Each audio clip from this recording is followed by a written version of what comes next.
एक दिन की बात है। बादशाह अकबर की राजसभा में एक ज्ञानी पंडित आया हुआ था।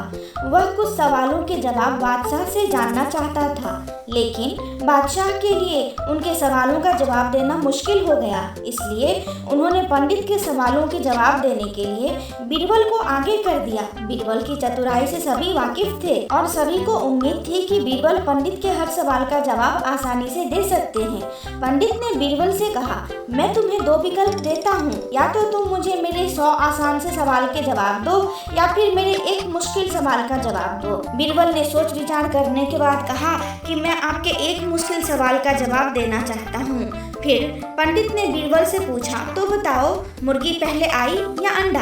बीरबल ने तुरंत पंडित को जवाब दिया कि मुर्गी पहले आई। फिर पंडित ने उनसे पूछा कि तुम इतनी आसानी से कैसे बोल सकते हो कि मुर्गी पहले आई? इस पर बीरबल ने पंडित से कहा कि यह आपका दूसरा सवाल है और मुझे आपके एक सवाल का ही जवाब देना था। ऐसे में पंडित बीरबल के सामने कुछ बोल नहीं पाया और बिना बोले ही दरबार से चला गया। बीरबल की चतुराई और अक्लमंदी को देखकर अकबर हमेशा की तरह ही इस बार भी बहुत खुश हुए। इससे बीरबल ने साबित कर दिया कि बादशाह अकबर के दरबार में सलाहकार के रूप में बीरबल का रहना कितना जरूरी है।